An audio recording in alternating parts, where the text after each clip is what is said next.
sabe que yo intento ser lo menos autorreferencial posible cuando hago una entrevista, pero en este caso me voy a usar simplemente para de alguna manera comenzar a pensar.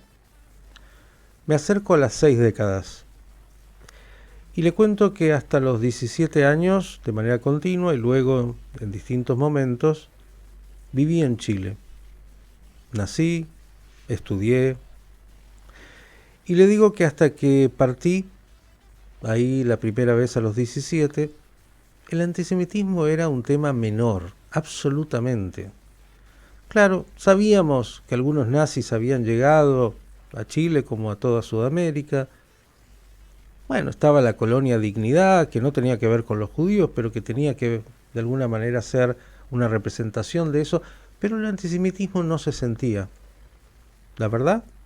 Incluso le cuento que los clubes deportivos, tanto el estadio israelita como el palestino, bueno, competían, nos encontrábamos. Tal vez la mejor expresión incluso es el jugador de tenis Nicolás Massú, que todos conocen, y que es, bueno, el casamiento entre un palestino, descendiente de palestinos, Massú, con una mujer judía. Era parte de lo habitual. No había antisemitismo.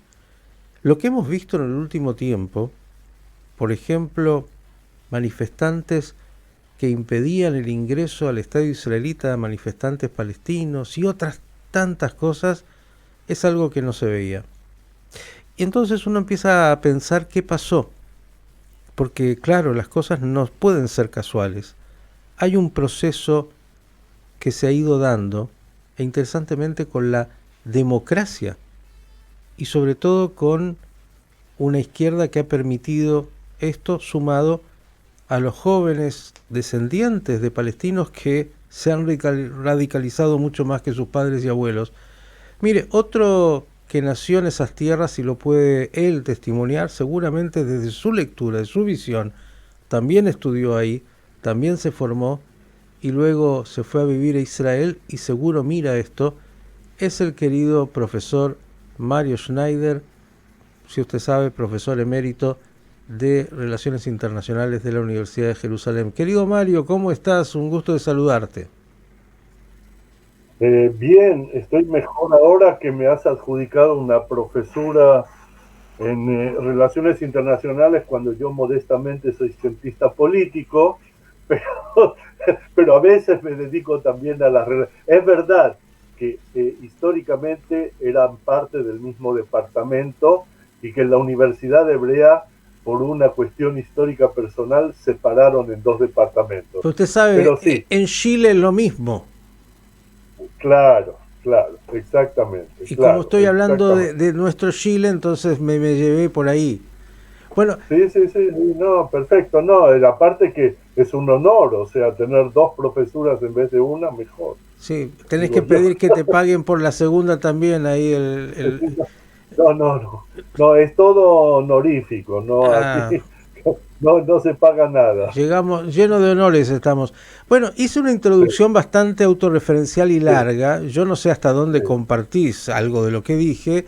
¿Y cuál es tu mirada sobre esto? Porque tengo esta impresión, ¿no? Hay un proceso histórico que se fue dando, digo, porque esta aldea nos va a servir para entender algunas cosas más del mundo. Eh, las cosas no pasan solamente por un tema del clima. Algo ahí pasó que me parece, ¿no? En los últimos años ha florecido un nivel de antisemitismo que antes no se conocía y algunas expresiones bastante complejas. ¿Cuál es tu lectura?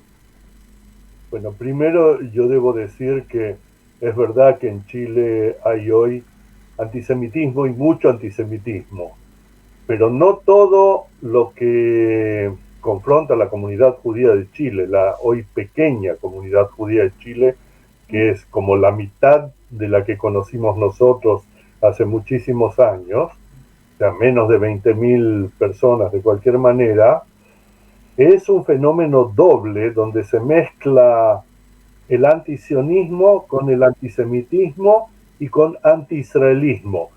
Yo como profesor de ciencia política digo que estas son tres categorías diferentes y que mezclarlas es un error conceptual, o sea, es complicar mucho más la situación de lo que ya es complicada.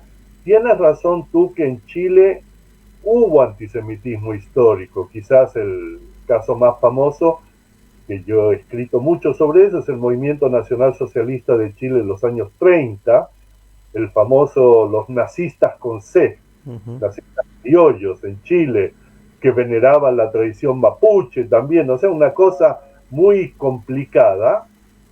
Y por otro lado es que en Chile había un fuerte partido nazi alemán controlado desde Alemania, especialmente en el sur del país, donde habían muchas y grandes colonias de inmigrantes alemanes que habían venido en el siglo XIX, pero que se sentían cercanos a su patria madre, a su madre patria que era Alemania. Y aquí quiero agregar otro elemento que tú has mencionado y que me parece sumamente importante. Entre otras cosas, Chile superaba problemas de identidad, antisemitismo y cosas por el estilo en nuestra época, en los años 60, 70, 50, porque se reconocía que la nacionalidad chilena era integrativa. O sea, si bien recuerdas tú en las fiestas patrias, en los días de la independencia de Chile, en septiembre, los autos llevaban siempre una banderita chilena y era obligatorio colocar la bandera chilena enfrente de cada edificio, casa, etcétera, etcétera.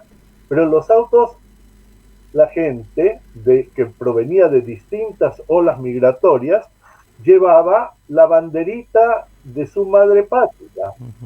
Los españoles la española, los croatas yugoslava, croata, los palestinos que en aquella época no tenían muy clara la cuestión de la bandera, nunca me fijé, pero no se produjo ningún problema, los franceses, todo el mundo, o sea, diría yo, la clase media alta podía ser a la vez muy chilena, muy patriota chilena, bailar cueca, tomar la chicha y hacer todo lo que había que hacer para festejar a Chile y por otro lado conservar su identidad original. Ahora, este proceso, y en aquella época había también un pequeño partido nazi liderado por un profesor de inglés que se llamaba Franz Pfeiffer y que no tenía empacho en tener alumnos judíos, porque sí, muy nazi era por un lado, pero por otro lado tenía que sobrevivir.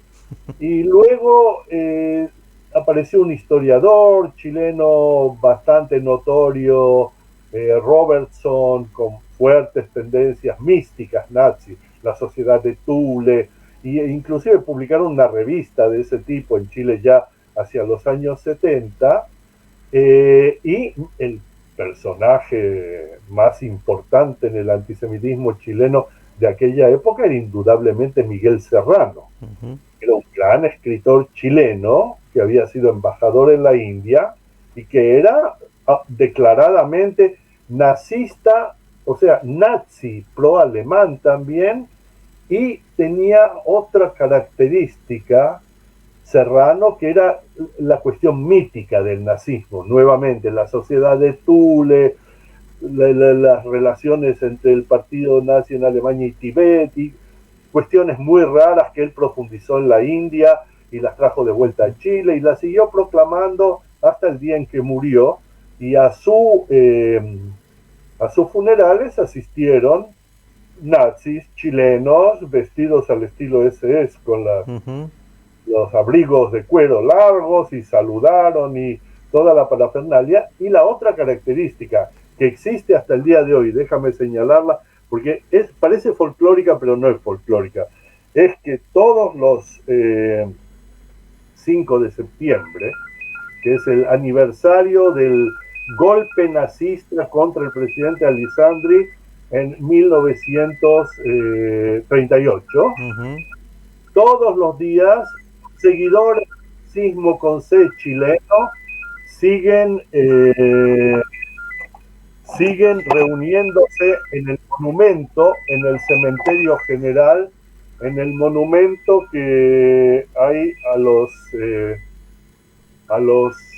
las víctimas, los llaman ellos, de aquel golpe.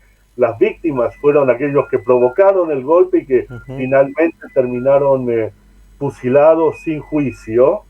Entonces sigue esta tradición viva hasta el día de hoy con algún tipo de marcha, etc. O sea, hay como un residuo por ahí. Ahora, solo para seguir a la próxima etapa, podríamos decir minúsculos grupos que siempre estuvieron, pero que eran casi, yo diría, outsiders en términos de la gran masa.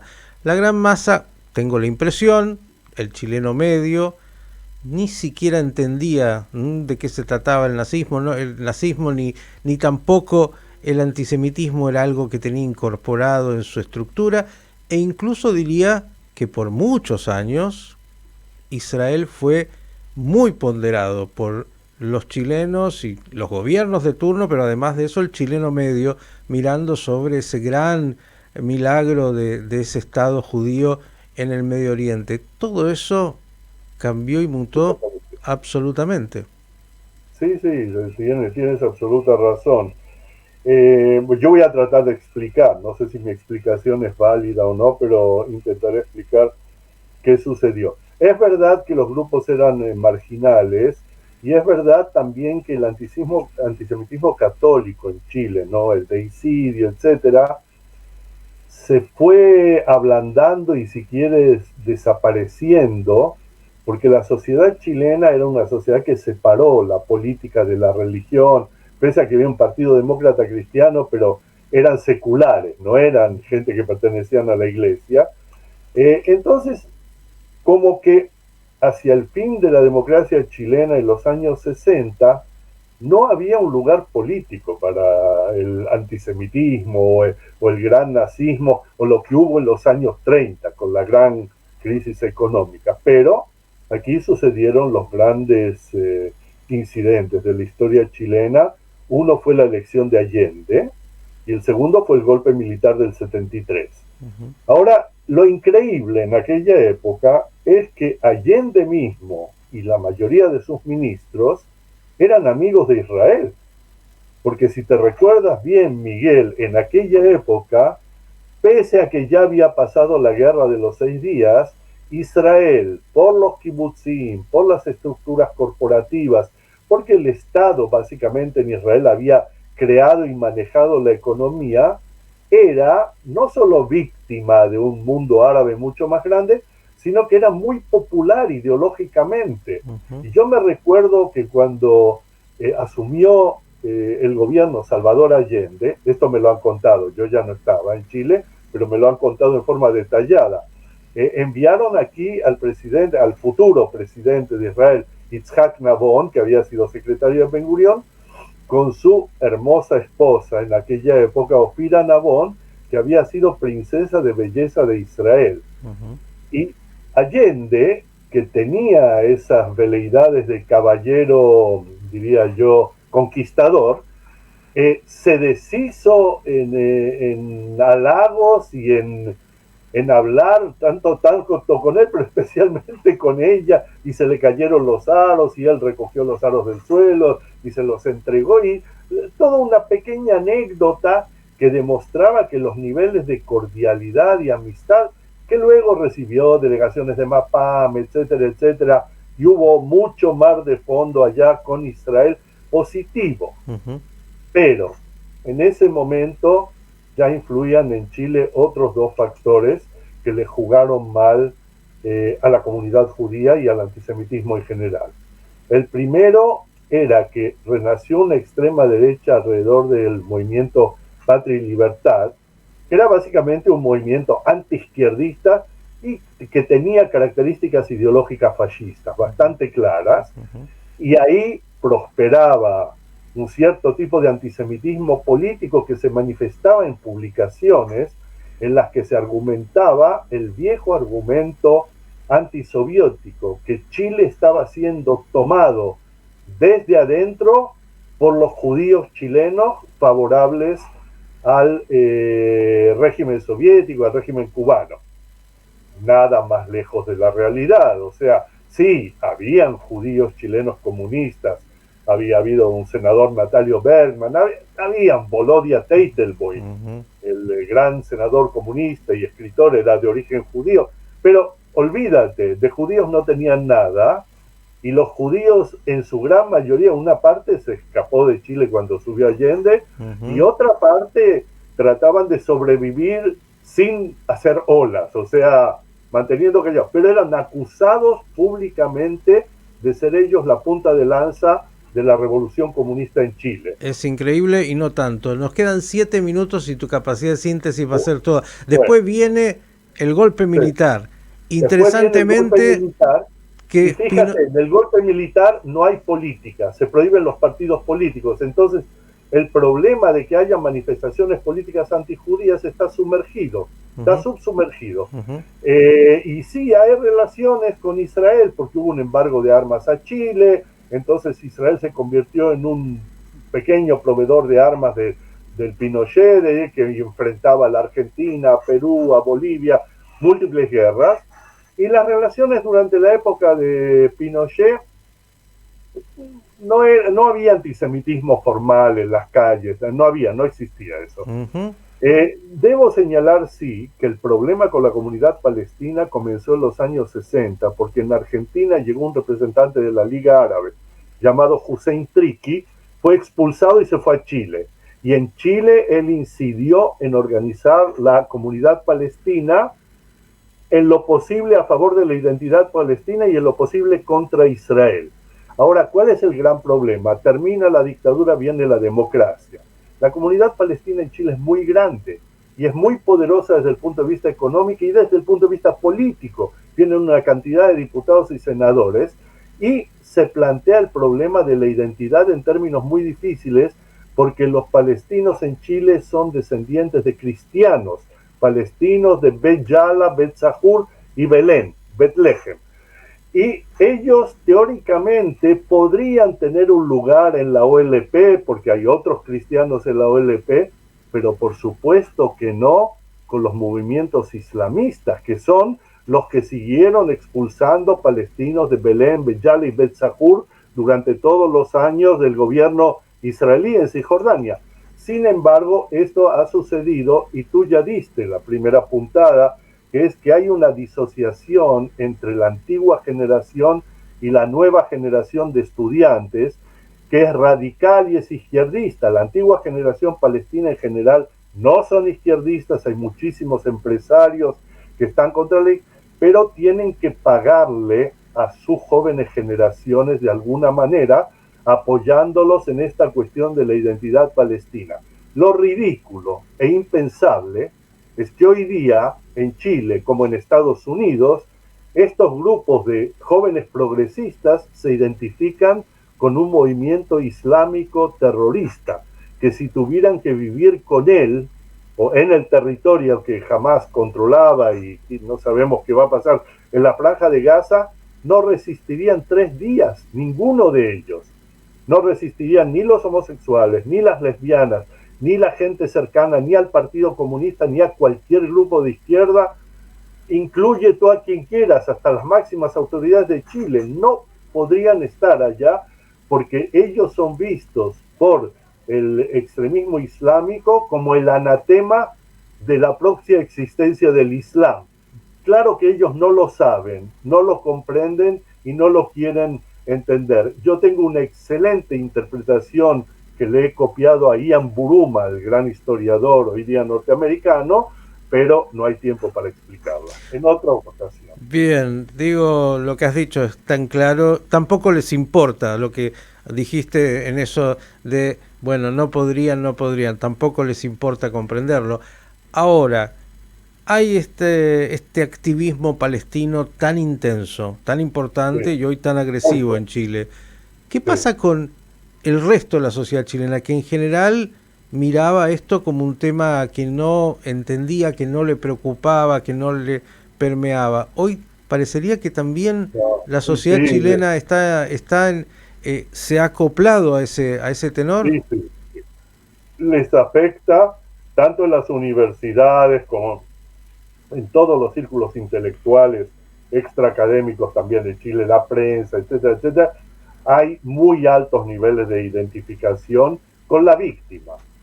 La víctima son los palestinos, civiles, mujeres, niños, que mueren en esta guerra de Gaza, y sin entrar en detalles, explicaciones y mirar los datos, por qué sucede todo esto y quién es el que, teniendo 500 kilómetros de túneles, no deja entrar un civil palestino a los túneles para protegerse del bombardeo israelí que provoca el genocidio.